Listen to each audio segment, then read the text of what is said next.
morning. Today's thought is your real success is to do more than what others can think. दूसरों की सोच से अधिक कर दिखाना ही आपकी असली सफलता है, क्योंकि सफलता उपलब्धियों से परिभाषित नहीं होती है, अपितु बौद्धिक रूप से चुनौती देने के लिए अपनी सार्वभौमिक आवश्यकता को कैसे पूरा करते हैं, अपने उद्देश्य के साथ जीवन को संवारते हुए और नियमित रूप से तृप्ति और अर्थ का अनुभव करते हैं, इससे परिभाषित होती है। धन्यवाद। नमस्कार बच्चों, मैं डॉक्टर सुमन गुप्ता लेकर आई हूँ आज का शब्द। आज का शब्द है ट्रांसलेट। TRANSLATE।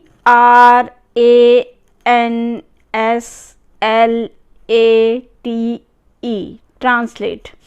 ट्रांसलेट का अर्थ है अनुवाद। आओ बच्चों, अब ट्रांसलेट शब्द के उदाहरण देखते हैं। Bhagavad Gita is translated by William Wilkins into English. धन्यवाद। नमस्कार। आज की पहेली। सर है, दुम है, मगर पाँव नहीं उसके। सर है, दुम है, मगर पाँव नहीं उसके। पेट है, आँख है, मगर कान नहीं उसके। बताइए, विचार कीजिए, सोचिए। चलिए हम ही बता देते हैं। सांप। आज के लिए इतना ही। धन्यवाद। नमस्कार।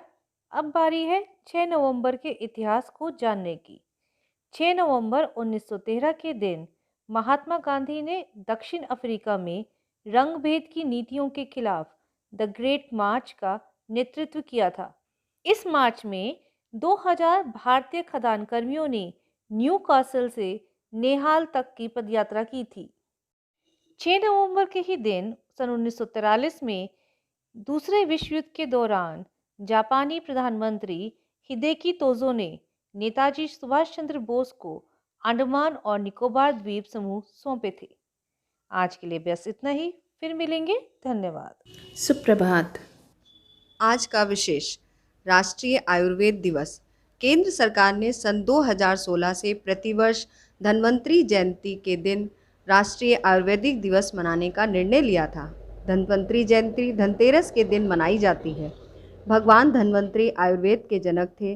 प्राचीन काल से आयुर्वेद पद्धति से ही लोगों का उपचार किया जाता है। इस दिवस को मनाने का मुख्य उद्देश्य आयुर्वेद को विश्व में आयुर्वेद सहित भारतीय चिकित्सा पद्धतियों को पाश्चात्य चिकित्सा पद्धतियों के मुकाबले दमदारी से स्थापित करना है। धन्यवाद। नमस्कार। मिशन अभ्युदय प्रार्थना सभा के अंतर्गत क्यूज ऑफ द डे में आज की प्रश्न, भारत में कम साक्षरता वाला राज्य कौन है? भारत में कम साक्षरता वाला राज्य बिहार है, जिसकी प्रतिशतता 61.8% है। भारत में सबसे न्यूनतम महिला साक्षरता वाला राज्य है। भारत में सबसे न्यूनतम महिला साक्षरता वाला राज्य भी बिहार है। 51.5% न्यूनतम महिला साक्षरता दर है। भारत का निकटतम समुद्री पड़ोसी देश कौन है? भारत का निकटतम समुद्री पड़ोसी देश श्रीलंका है। भारत का वह भाग जो पाकिस्तान के कब्जे में है, POK, पाकिस्तान अधिकृत कश्मीर, पाकिस्तान ऑक्युपाइड कश्मीर, जो भारत का हिस्सा है, जो फिलहाल पाकिस्तान के कब्जे में है। धन्यवाद। सुप्रभात। आज की कहानी, भिखारी का आत्मसम्मान। एक भिखारी किसी स्टेशन पर पेंसिलों से भरा हुआ एक कटोरा लेकर बैठा हुआ था। एक युवा व्यवसायी उधर से गुजरा और उसने कटोरे में 50 रुपये डालकर ट्रेन में बैठ गया। जैसे ही ट्रेन चलने वाली थी, वो उतरकर भिखारी के पास आया और कुछ पेंसिलें उठाकर बोला, मैं कुछ पेंसिल लूंगा, इन पेंसिलों की भी कीमत है। आखिरकार तुम एक व्यापारी हो और मैं भी। उसके बाद वह युवा तेजी से ट्रेन में चढ़ गया। कुछ वर्षों बाद वह व्यवसायी एक पार्टी में गया। वह भिखारी भी वहां मौजूद था। भिखारी ने उस व्यवसायी को देखते ही पहचान लिया। वह उसके पास जाकर बोला, आप शायद मुझे नहीं पहचान पा रहे हैं, लेकिन मैं आपको पहचानता हूँ। उसके बाद उसने उसके साथ घटी उस घटना का जिक्र किया। व्यवसायी ने कहा, तुम्हारे याद दिलाने पर मुझे याद आ रहा है कि तुम भीख मांग रहे थे, लेकिन तुम यहाँ सूट और टाई में क्या कर रहे हो? भिखारी ने जवाब दिया, आपको शायद मालूम नहीं है कि आपने मेरे लिए उस दिन क्या किया। आप मुझ पर दया करने के बजाय मेरे साथ सम्मान के साथ पेश आए। आपने कटोरे से पेंसिल उठाकर इनकी कीमत है, आखिर तुम भी एक व्यापारी हो और मैं भी, ऐसा मुझसे कहा। आपके जाने के बाद मैंने बहुत सोचा, मैं यहाँ क्या कर रहा हूँ, मैं भीख क्यों मांग रहा हूँ। फिर मैंने कुछ अच्छा काम करने का फैसला किया। मैंने अपना थैला उठाया और घूम घूम कर पेंसिल बेचने लगा। फिर धीरे धीरे मेरा व्यापार बढ़ गया। मैं कॉपी किताब और बहुत सारी चीज़ें बेचने लगा। आज पूरे शहर में मैं इन चीज़ों का सबसे बड़ा थोक विक्रेता हूँ। मुझे मेरा सम्मान लौटाने के लिए आपका तहे दिल से धन्यवाद, क्योंकि उस घटना ने मेरा जीवन ही बदल दिया। ध्यान रखें कि आत्मसम्मान की वजह से ही हमारे अंदर प्रेरणा पैदा होती है, या कहें तो हम आत्म प्रेरित होते हैं। हम अपने बारे में एक श्रेष्ठ राय बनाएं और आत्मसम्मान से पूर्ण जीवन जिएं। धन्यवाद। Good morning, everyone. Today is time. Where do all the teachers go? Where do all the teachers go when it is 4 o'clock? Do they live in houses and do they wash their socks? Do they wear pajamas and do they watch TV? And do they pick their noses the same as you and me? Do they live with other people? Have they moms and dads? And were they ever children? And were they ever bad? Did they ever never spell right? Did they ever make mistakes? Were they punished in the corner if they pinched the chocolate flakes? Did they ever lose their hymn books?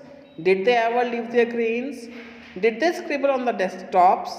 Did they wear old dirty jeans? I will follow one back home today. I will find out what they do. Then I'll put it in a poem that they can read to you. Thank you. नमस्कार। आज जन जागरूकता में दिवाली विशेष। बच्चों, जैसा कि आप जानते हैं, दियों का महापर्व दिवाली आने वाली है, तो क्यों ना हम इस दिवाली को एक नए अंदाज में मनाएं। जैसा कि आप सब जानते हैं कि कोरोना काल अभी जारी है, तो हमें विशेष सावधानी रखनी होगी। 2 गज दूरी, मास्क है जरूरी का पूर्णतः पालन करना होगा। इसके साथ ही हमें ध्यान रखना होगा कि हम प्रदूषण मुक्त दिवाली मनाएं। हम प्रतिज्ञा करें कि हम आतिशबाजी और पटाखों से दूर रहेंगे। कितने लोग अभी भी इस महामारी से पीड़ित हैं, उन्हें इसके धुएं से और शोर से परेशानी हो सकती है। हमें बिजली की लाइट के बदले मिट्टी के दियों का इस्तेमाल करना चाहिए। कितने ही लोग इस समय आर्थिक तंगी से गुजर रहे हैं। यदि हम सक्षम हैं तो हमें कोशिश करनी चाहिए कि उनके घरों में भी दिया जल सके। तो आइए छोटे छोटे प्रयासों से इस दिवाली को विशेष बनाएं। धन्यवाद। नमस्कार, मैं संजीव शर्मा एक बार फिर से आप सभी का स्वागत करता हूं प्रेरणा सूची के आधार पर बनाए गए इस कार्यक्रम में, जिसमें हम विभिन्न लर्निंग आउटकम पर चर्चा करते हैं कि किस प्रकार से शिक्षण योजना में गतिविधि को तैयार किया जाना चाहिए। आज हम बात करने वाले हैं कक्षा 3 के विषय भाषा के एलो कोड H304 यानी कक्षा 3 भाषा, जिसमें हम बात करने वाले हैं मौखिक अभिव्यक्ति छात्र कर पाता है और उसका वर्णन कर पाता है। तो यहाँ दी गई गतिविधि को आप अपनी शिक्षण योजना में प्रयोग कर सकते हैं। ये गतिविधि एक उदाहरण मात्र है, ऐसी ही अन्य गतिविधियां आप करा सकते हैं। हमारी आज की कहानी है तेरी कहानी मेरी कहानी। शिक्षकों को चाहिए कि छात्रों से बातों बातों में कोई एक कहानी आधी अधूरी उनके साथ साझा करें। बेहतर ये होगा कि इस कहानी को शीर्षक के साथ अपूर्ण रूप से बोर्ड पर लिख दें, यानी बीच बीच में रिक्त स्थान अवश्य छोड़ दें और अब छात्रों से कहें कि वे इस कहानी को पूरा करें। ध्यान रहे, यह कहानी ऐसी होनी चाहिए जिससे छात्र पहले से परिचित हो, थोड़ा बहुत उसके बारे में अवश्य जानते हों। और कहानी के जो भी पात्र हैं, उन पात्रों को लेकर आधी अधूरी अपूर्ण चर्चा छात्रों के साथ अवश्य कर लें। छात्र जब अपनी कहानी पूरी करते हुए सुना रहे हों तो उसमें प्रयुक्त विभिन्न प्रकार की शब्दावली का भी ध्यान रखें।